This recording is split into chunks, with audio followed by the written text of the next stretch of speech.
Today, I'm gonna go over the Hoka Road shoes of 2019.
.55 miles, 8 minutes, 13 seconds per mile, 150 beats per minute today.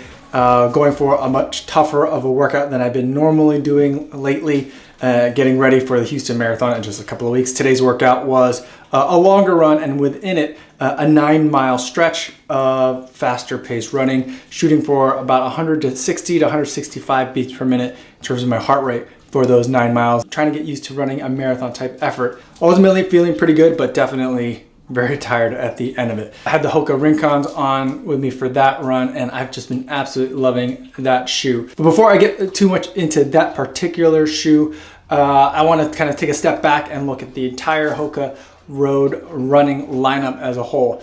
And the types of shoes that I'm going to cover are the Max Cushion, the Daily Trainer, the Faster Day shoe, the Marathon Racer, and then the Short Racer. But for me, whenever I'm trying to approach a new brand or a brand that I'm not as familiar with, I always start with the Daily Trainer. That should be the most competent shoe in the lineup in terms of what a brand can bring. It should be giving you all the brand values in that shoe. And for Hoka, it's the Clifton 6. And I definitely think that it fits the bill on this one. Very capable of kind of a little bit of everything. Exactly what you're looking for in a Daily Trainer.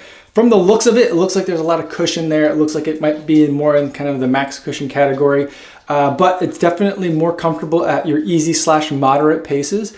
You can definitely also pick it up in that shoe as well, and you can also use it for your recovery runs or any of those longer runs where you're not as worried about pace. So very versatile of a shoe. I know a lot of you guys have been also not only training, but also running your marathons in them as well. So a lot of range that you can get out of that shoe.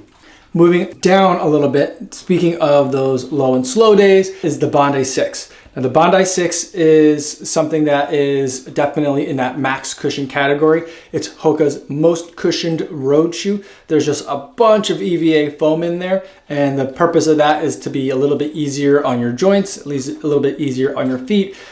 For those weeks where you're increasing mileage, or for that run where you're going for a longer distance and pushing the distance, but not necessarily the pace. It's gonna be a lot of cushion for you there. I've been running all of my recovery runs and all of my runs where I'm not working hard in the Bondi 6 lately, and I've just been absolutely enjoying it. Very easy on the feet.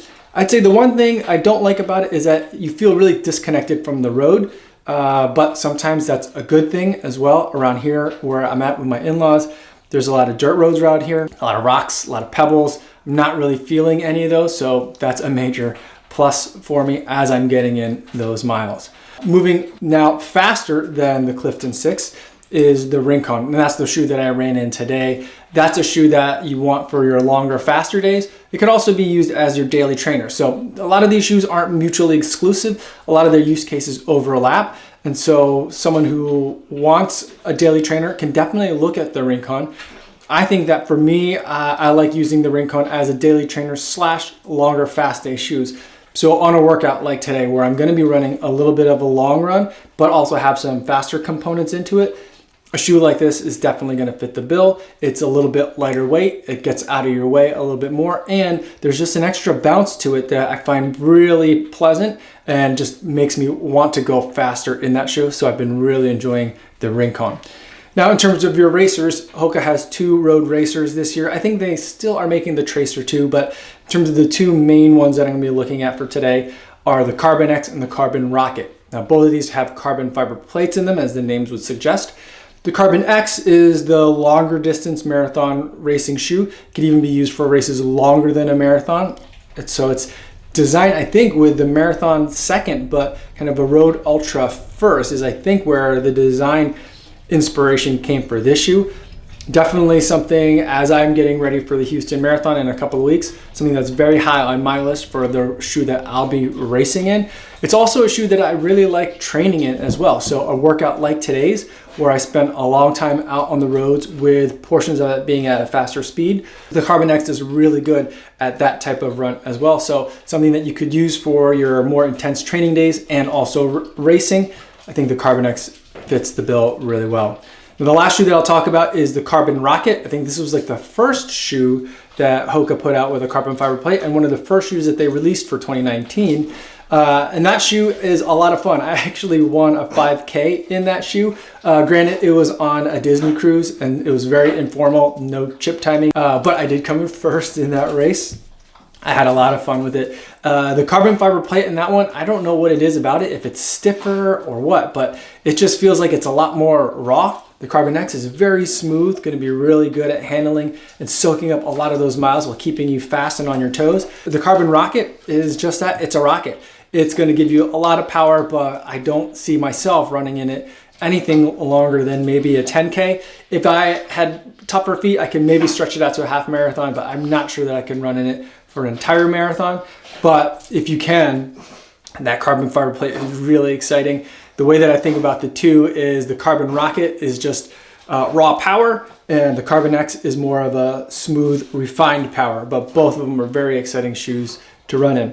So that's my take on the Hoka Road Running shoes of 2019. I've been having a fantastic time running in Hokas all year long this year, especially some of the last couple of weeks here, getting a chance to run in the Rincon and the Bondi 6. So absolutely been loving it. Let me know in the comments if you've been running in these shoes and what your favorite Hoka has been, or if you have any other questions or comments, feel free to put them down there. I'd love to talk to you guys a little bit more. But before I go today, I do want to remind you guys about the charity order for this week. This week it's Nina Gu, who's running the London Marathon and raising money for the Ronald McDonald's House. I was very happy to donate $70 to Nina's fundraising efforts, and I'll post a link in the description in case you'd like to learn more. That's all I have for today, everybody. Thanks so much for making it all the way to the end of the video, and I will see you tomorrow. Yo, what's going on?